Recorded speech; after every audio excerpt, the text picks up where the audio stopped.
இப்படி உங்க ரோஜா செடியில ரோஜா பூக்கள் பூக்கவே இல்லை, மொட்டுலயே கருகுது. என்ன ரீசன் தெரியாம இருக்கீங்கன்னா இந்த வீடியோ பார்த்து தெரிஞ்சுக்கோங்க. ஒரு சூப்பரான டிப்ஸோட உங்களை வந்து பார்க்குறேன். ஸோ வந்து இந்த பிளான்ட் வந்து பார்த்தீங்கன்னா தஞ்சாவூர் பன்னீர். இதில் சில பூக்கள் எல்லாமே பூத்துருக்கு.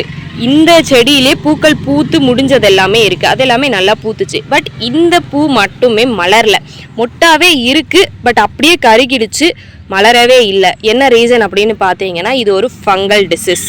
இது எதனால் வருதுன்னா இந்த இதழ்கள் இருக்கு இல்லையா, இதில் தண்ணி தேங்கிறதுனால வர ஒரு டிசீஸ்.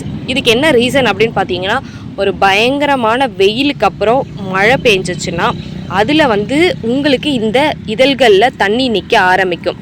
அந்த தண்ணி நிற்கிறத வந்து நீங்கள் பார்க்கல, ஸோ அது வந்து எவாப்ரேட் ஆகலை அப்படின்ற பட்சத்தில் இந்த பூக்கள் வந்து இந்த மாதிரி தான் வாடும். அதுக்கப்புறம் இதில் இன்னொன்று, இது வாடினா மட்டும் பிரச்சனை கிடையாது. ஸோ நம்ம கட் பண்ணி விட்டுட்டு நம்ம அடுத்த வேலையை பார்க்கலாம். பட் இந்த மாதிரி ஆச்சுன்னா சீக்கிரமாக உங்கள் ரோஸ் பிளான்ட்டுக்கு டிசீஸ் அஃபெக்ட் ஆகும். அது மாதிரி ஏபிட்ஸு, ஃபங்கல் அட்டாக், பூஞ்சை பிடிக்கிறது, இந்த மாதிரிலாம் அட்டாக்ஸ் வரும். ஸோ அந்த அட்டாக்ல இருந்து நீங்கள் காப்பாற்றணுன்னா கண்டிப்பாக இதை பார்த்த உடனே கட் பண்ணிடணும். கட் வந்து எது வரைக்கும் பண்ணணும்னா இங்கே வரைக்கும் காஞ்சிருக்கா, இதுக்கு கீழே இந்த நுனியில் இந்த 2 இதழ்கள், அதாவது இந்த 2 இலைகளுக்கு கீழே நீங்கள் கட் பண்ணணும். ஸோ கட் பண்ணி விட்டுட்ட உடனே ஃபங்கிசைட், சாஃப் ஆர் சிஓசி. சாஃப்னா என்னென்னு கேட்குறீங்க, சிஓசினா என்னென்னு கேட்குறீங்க. அதை பற்றின தெளிவான டீட்டெயில் வீடியோஸ்லாம் நான் உங்களுக்கு தனியாக போடுறேன். சாஃபு சிஓசி தான், இந்த 2 தான் மெயின் ஃபங்கிசைட்ஸ் நம்ம வந்து செடிகளுக்கு கொடுக்கக்கூடியது. ஸோ இது ரொம்ப பெஸ்ட் ரிசல்ட்டாக இருக்கும். எனக்கு ஏதாவது பிரச்சனைனாலும், அதாவது என்னோடய செடிகளுக்கு ஏதாவது பிரச்சனைனாலும் நான் இதை தான் தருவேன். ஸோ நீங்கள் பயப்படாமல் இதை யூஸ் பண்ணலாம். இல்லை எப்படி யூஸ் பண்ணுறது தெரில அப்படின்னா கமெண்ட்டில் சொல்லுங்கள், நான் கண்டிப்பாக அதை பற்றின டீட்டெயில் எலாபரேட் வீடியோ நான் உங்களுக்கு கொடுக்குறேன். ஸோ கட் பண்ணி விட்டுட்டு ஃபங்கிசைட் கொடுத்துடணும்.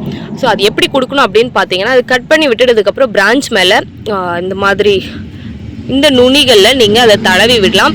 அப்படி இல்லை அப்படின்னு பார்த்தீங்கன்னா நீங்கள் ஸ்ப்ரே பண்ணிடலாம். டோட்டலாகவே செடிகளுக்கு ஃபுல்லாகவே ஸ்ப்ரே பண்ணிடலாம்.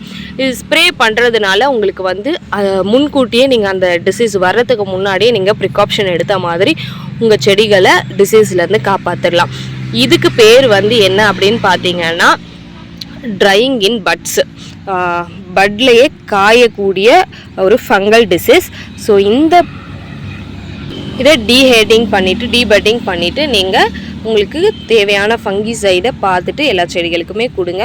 இது எல்லாத்துக்குமே மோஸ்ட்டாக வர்றது கிடையாது. பட் இது அவ்வளோ சீரியஸான ப்ராப்ளம் கிடையாது. கொஞ்சம் நீங்கள் லெத்தாஜிக்காக விட்டுட்டிங்கன்னா ரொம்ப சீரியஸாக போகும், செடி இறக்குற அளவுக்கு போயிடும். ஸோ அதனால் இதை பார்த்துட்டு கட் பண்ணி விட்டுட்டு நீங்கள் இதை சரியாக மெயின்டைன் பண்ணிக்கோங்க. இவ்வளோதான் இதை பற்றின ஒரு ப்ரீஃபான வீடியோ.